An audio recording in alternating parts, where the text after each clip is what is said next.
Travel सर्व्हिसमध्ये आज आपल्या सर्वांचं स्वागत आहे। आज आपण आलो आहोत पुण्यातील ऐतिहासिक राजमहल पाहण्यासाठी। जिजाबाई या ठिकाणी राहण्यासाठी आल्यानंतर मोगलांच्या त्रास्ताने वस्ती सोडून गेलेल्या स्थानिक नागरिकांना परत बोलवण्यात आले। जिजाबाई यांनी या नागरिकांना आश्वासन दिले आणि अनेक वर्ष शत्रूंच्या भीतीने ओसाड पडलेल्या जमिनीवर सोन्याच्या फाळाने नांगर फिरवून येथे शेती करण्यात पुन्हा सुरुवात झाली। शिवाजी महाराजांच्या पराक्रमाला पाहून औरंगजेब हैराण झाला होता। त्यासाठी त्याने आपला मामा शाहिस्ते खान याला छत्रपती शिवाजी महाराजांवर चालून जाण्यास सांगितले। शिवाजी तो चुवा है, खाविंद है, ऐसे पकडे लावूंगा शिवाजी को, असे शाहिस्ते खान औरंगजेबास म्हणाला होता। शाहिस्ते खान दिल्लीवरून 1 लाखाची फौज घेऊन महाराष्ट्रात येऊ लागला। त्यावेळेस महाराज पन्हाळ्याच्या वेढ्यात अडकले होते। खान काही महिन्यातच पुण्यात येऊन दाखल झाला आणि त्याने राहण्यासाठी ठिकाण निवडले ते पुण्यातील लाल महाल।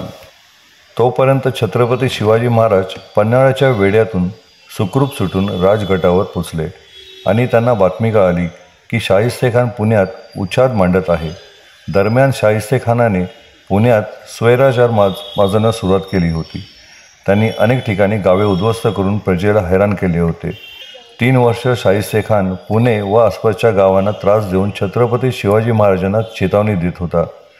त्याने ओळखले होते की छत्रपती शिवाजी महाराजांचे प्राण हे त्याच्या प्रजेत असून ते त्यांच्या प्रजेला त्रास दिल्याशिवाय सापडायचे नाहीत। दरम्यान शिवरायांनी शाहिस्ते खानास धडा शिकवण्यासाठी युद्धनीती आखली आणि ते अवघ्या निवडक 400 विश्वासू मावळ्यांना घेऊन लाल महालात अतिशय शिताफीने शिरले आणि शाहिस्ते खानची धांदल उडवली।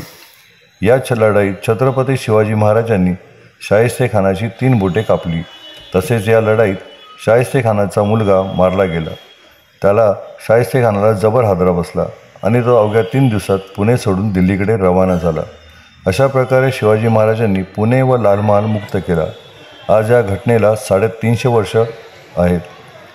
इतिहासातील अतिशय दुर्मिळ असा हा पराक्रम छत्रपती शिवाजी महाराजांनी या लाल महालात केला याची साक्ष होऊन ही वास्तू अभिमानाने उभी आहे। या लढाईचे वर्णन जागतिक इतिहासात अग्रक्रमाने येते, कारण 1 लाख सैन्य असताना अवघ्या 400 मावळ्यांना घेऊन विजय संपादन करणे हे अजून तरी कोणाला शक्य झालेले नाही। या प्रकाराने औरंगजेबाला आश्चर्यचकित धक्का बसला। राजमाता जिजाबाई यांनी बांधलेला राजमहाल सध्या अस्तित्वात नाही। सध्याची लाल महाल ही वास्तू पुणे महानगरपालिकेने 1988 साली फक्त स्त्रिया आणि लहान मुलांसाठी असलेल्या जिजामाता उद्यानात उभारली।